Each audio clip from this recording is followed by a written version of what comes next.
La historia que hoy nos cita es una de las historias más escabrosas que hay y muestra como poco a poco una familia normal, por medio de la manipulación de una persona ajena a estas, decían en una espiral de locura y crueldad. Todo comenzó en un día normal del año 2007, en la República Checa, en un pueblo llamado Kurin, cuando Klara Magurova conoció a Barbora en la universidad, la cual era una niña de 13 años. Esta le contó a Clara que se encontraba huyendo de las casas de acogida porque le trataban mal, y además sus padres le maltrataban. Durante días, la pequeña niña y Clara hablaron, hasta que sin pensarlo, Clara invitó a la niña a su hogar, pensando que así podría ayudarle en aquella situación tan difícil que pasaba. En su hogar ella vivía con su hermana y sus dos hijos. Los primeros días todo transcurrió normal, pero poco a poco todo el ambiente en el hogar cambiaría. Llegados a este punto, hay que hacer una pequeña pausa y enfocarnos un poco en cómo era la vida de Clara y su hermana Caterina antes de conocer a Bárbara. Pues, Clara y su hermana sufrían episodios de esquizofrenia desde que eran niñas. Sin embargo, a pesar de eso, Clara amaba y cuidaba de sus hijos, siendo una buena madre, igual que Caterina era una buena tía con los niños. Pero Clara tenía episodios de esquizofrenia, los cuales su marido no aguantaba, razón por la que se divorció de ella y la abandonó. Momento en el cual, para evitar la depresión y sentirse sola, le pidió a su hermana, Caterina, que se mudara a vivir con ellos y sus hijos, la cual aceptó, comenzando a vivir todos como una familia unificada.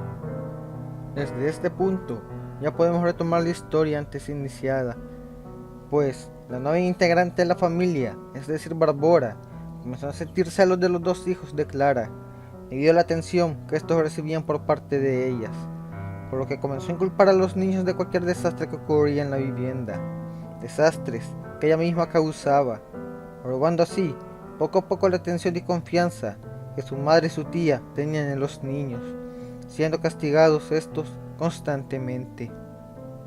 Todo quedaría como una rivalidad de niños por recibir la atención de sus padres o sus tutores, de no ser porque las cosas irían a peor en el hogar y los niños serían víctimas de una enfermiza pesadilla.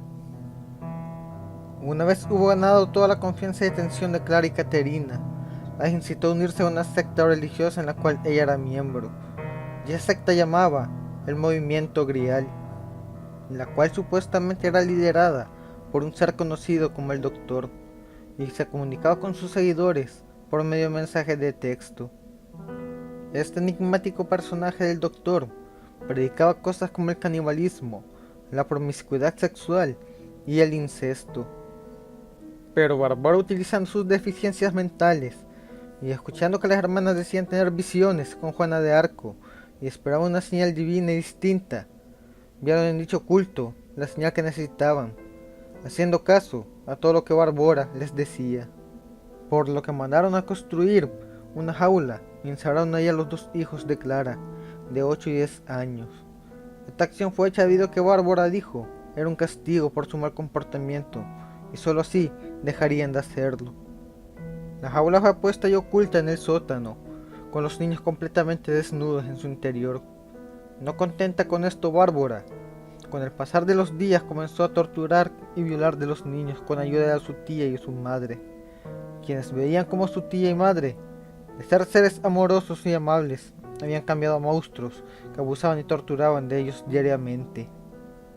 Los dos pequeños pasan día y noche enjaulados, razón por la cual, sumado con la mala alimentación que tenían y las pésimas condiciones en las que estaban, poco a poco su salud fue deteriorando, hasta el punto de estar al borde de la muerte, momento en el cual Bárbara comenzó a alimentar a los niños hasta engordarlos, pues ella estaba obsesionada con el cuento de Hansel y Gretel de los hermanos Grimm, por lo que una vez estuvieron gordos, las dos mujeres, con ayuda de Bárbara, comenzaron a cortar trozos de carne y comerlos delante de ellos.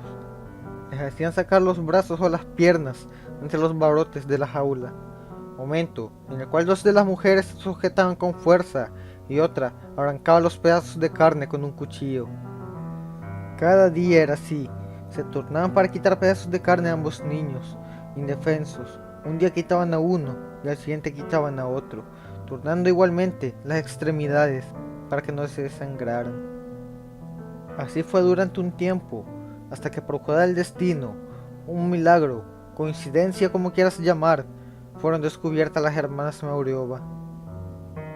Bárbara tiene una obsesión y paranoia con los hijos de Clara, por lo que para tenerlos vigilados las 24 horas, cuando ellas no estaban en la casa, compró un monitor de bebé que enfocaba a los dos niños enjaulados. Una pareja de vecinos que tenían un bebé compró un dispositivo igual para estar pendiente del infante. Al sintonizarlo, captó erróneamente la señal del dispositivo de Scrooge, viendo ante este la escena de los niños enjaulados. La pareja impactada llamó a la policía y una vez estalló con los responsables, al bajar al sótano del hogar y ver aquella escena dantesca, los dos niños enjaulados y con trozos de carne faltantes en sus cuerpos, quedaron estupefactos. Pero además, en un rincón, había una niña llorando y suplicando ayuda. La niña acusó a las dos mujeres de aquellos hechos tan atroces, porque la pusieron a salvo a ella junto a los otros dos niños. Las dos mujeres fueron detenidas y Bárbara, quien se presentó a la policía como Anika, dijo que Clara la había adoptado. Los niños fueron hospitalizados, pero uno murió a causa de las lesiones y el maltrato. Por su parte, Bárbara se las arregló para escapar y salir de República Checa a Noruega, donde inició una nueva vida bajo el nombre de Adam, con un cambio total de apariencia. Pero en 2008 fue detenida y juzgada junto a Clara y Katerina Mauriova, quienes fueron sentenciadas a 12 años de prisión, Katerina 10 y Bárbara 5 años, pues se descubrió que Bárbara no era una niña, sino una mujer adulta, que padecía una enfermedad que la hacía parecer una niña de 13 años. En este caso inspiró a la película La huérfana, cambiando ciertamente elementos de la realidad. En el 2011, Bárbara quedó en libertad y no se sabe de ella desde entonces. Si el video fue de tu agrado, te invito a suscribirse al canal si aún no lo has hecho, además de dar tu me gusta. También te invito a seguirme en mis redes sociales, Twitter, Facebook e Instagram, y dar tu opinión en la caja de comentarios. Sin más que decir, nos estaremos viendo la próxima vez.